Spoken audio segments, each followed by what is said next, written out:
Selamat berjumpa kembali adik-adik yang gemar belajar fisika bersama Pak Made belajar fisika mudah. Mudah-mudahan Pak Made jumpai dalam keadaan sehat. Assalamualaikum warahmatullahi wabarakatuh. Salam sejahtera untuk kita semua. Om Swastiastu, Namo Buddhaya, Salam Kebajikan. Ayo tetap semangat.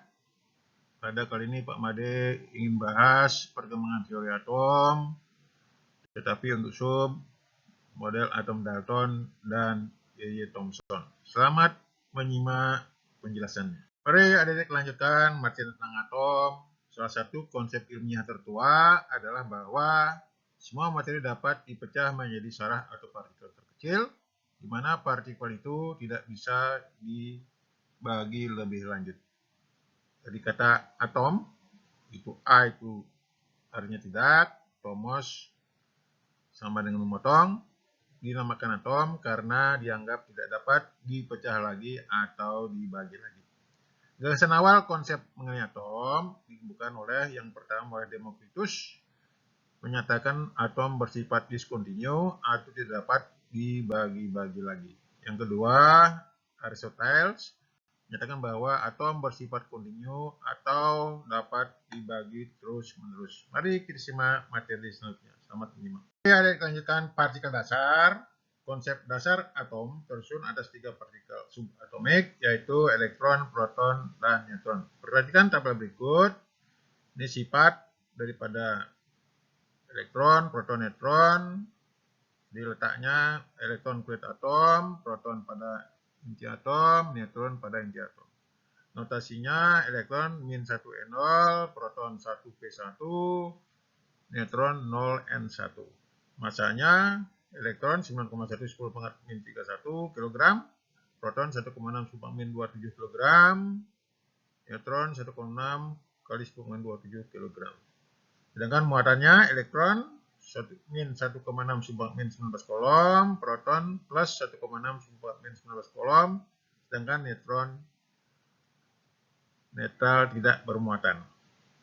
Penemunya yaitu elektron adalah Y. Thomson, proton Goldstein dan Rutherford, neutron penemunya adalah Chadwick.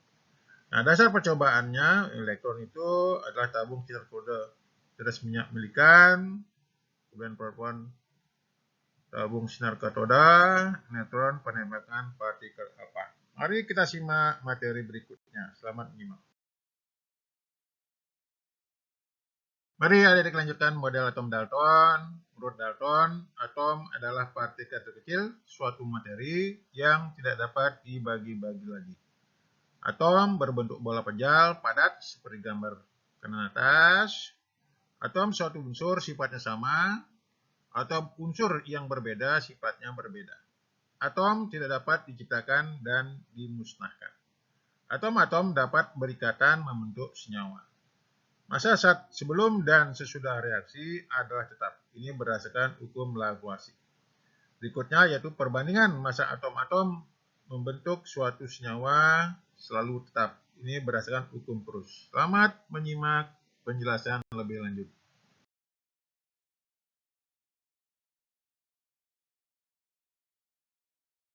Mari adik-adik kita lihat dasar teori atom Dalton tadi, yaitu yang pertama hukum kekalian massa atau Lavoisier. Bisa dilihat yaitu CaCl2 ditambah dengan Na2SO4 sebelum reaksi, masanya 300,23 gram. Nah, setelah reaksi terbentuk menjadi CaSO4 dan NaCl. Ternyata bahwa massa sebelum dan sesudah reaksi besarnya tetap. Yang kedua yaitu hukum perbandingan tetap atau Proust. Bisa lihat dalam tabel, ada massa hidrogen direaksikan, massa oksigen yang direaksikan, massa air yang terbentuk, sisa hidrogen atom oksigen, perbandingan hidrogen oksigen yang bereaksi. Bisa lihat yang paling kiri itu massa hidrogen, bervariasi massanya, demikian pula massa oksigen yang direaksikan bervariasi massanya, massa air yang terbentuk bisa dilihat, kemudian pula sisa hidrogen dan oksigen. Ternyata setelah reaksi perbandingan hidrogen dan oksigen selalu 1:8. Demikian pula yang ketiga yaitu hukum perbandingan berganda Dalton. Jadi perbandingannya selalu tetap. Selamat menyimak materi berikutnya. Baik, ada dilanjutkan kelebihan dan kekurangan model atom Dalton. Kelebihan teori atom Dalton yang pertama merupakan teori atom pertama yang menentukan teori-teori atom lain. Yang kedua, dapat menerangkan hukum dasar kimia Lavoisier dan Proust. Kekurangan daripada teori atom Dalton, yang pertama tidak dapat menjelaskan penyebab perbedaan sifat atom suatu unsur dengan unsur lain. Dua, tidak dapat menjelaskan kelistrikan muatan materi. Tiga, tidak dapat menjelaskan cara atom-atom saling berikatan. Mari kita simak penjelasan lebih lanjut. Selamat menyimak. Mari adik lanjutkan pengamatan tetes minyak melikan. Melikan melakukan percobaan dengan menyemprotkan tetes minyak. Lihat, perhatikan gambar yang kiri bawah, itu ada dua plat sejajar di mana ada lubang, diberi tegangan, disemprotkan minyak di celah tersebut dengan memanfaatkan gaya berat dan gaya kolom. Melikan menemukan bahwa muat tetes minyak itu besarnya selalu kelipatan dari muatan elementer. Lihat yang kanan bawah, Q sama dengan N kali E, di mana E itu adalah muatan elementer 1,6 10 pangkat minus 19 kolom, N itu 1, 2, 3, dan seterusnya, Q itu adalah muatan tetes minyak. Mari kita simak materi berikutnya. Selamat menyimak. Mari ada dilanjutkan sebelum ke model atom Y Thomson, kita lanjutkan yaitu sinar katoda. Perhatikan gambar yang kanan, itu ada tabung yang berisi katoda dan anoda, dihubungkan ke pompa vakum, kemudian pada tabung itu diberi tegangan. Perhatikan gambar dari percobaan, diperoleh bahwa sifat-sifat sinar katoda. Yang pertama, sinar katoda dipancarkan oleh katoda dalam sebuah tabung hampa bila dilewati arus listrik. Yang kedua, sinar katoda berjalan dalam garis lurus. Tiga, sinar tersebut bila membentur gelas atau benda tertentu lainnya akan menyebabkan terjadinya fluoresensi, mengeluarkan cahaya. Dari fluoresensi inilah kita bisa melihat sinar, sedangkan sinar katoda sendiri tidak tampak. Yang keempat, sinar katoda dibelokkan oleh medan listrik dan medan magnet. Sehubungan dengan hal itu diperkirakan partikelnya bermuatan negatif. 5. Sifat-sifat dari sinar katoda tidak tergantung dari bahan elektrodanya, apakah besi, platina, dan sebagainya. Nah, inilah nanti sebagai dasar pengembangan model atom Y Thomson. Selamat menyimak materi berikutnya. Mari adik lanjutkan pengamatan Y Thomson hidup antara 1856 sampai 1940. Thomson dari hasil percobaannya memperoleh bahwa sinar katoda dibelokkan dalam medan listrik dan magnet. Kesimpulan dari percobaan yang di atas tadi, partikel sinar katoda bermuatan negatif dan merupakan partikel dasar suatu benda yang harus ada pada setiap atom. Pada tahun 1874, Stone mengusulkan istilah elektron. Perhatikan gambar berikut seperti percobaan sinar katoda yang tadi. Di sini memanfaatkan, lihat kanan atas, yaitu menggunakan gaya kolom, karena tadi di situ ada dua plat sejajar.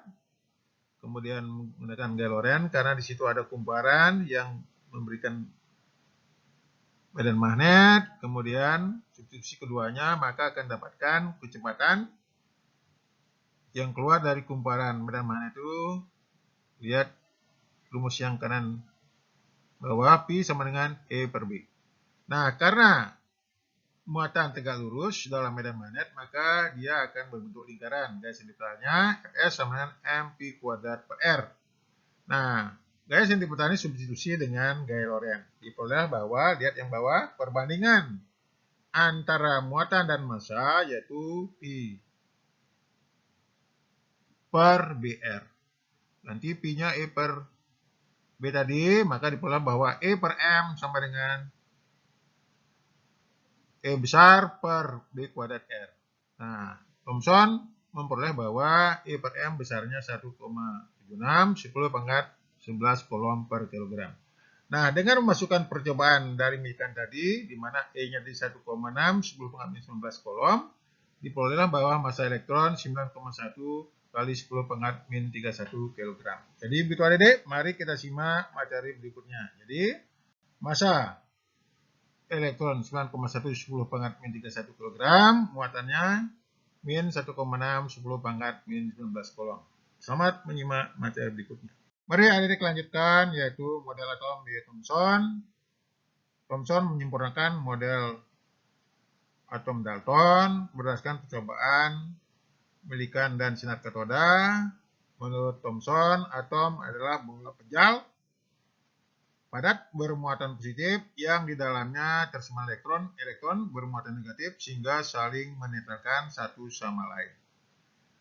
Saya perhatikan gambar model atom plum puding atau roti kismis. Jadi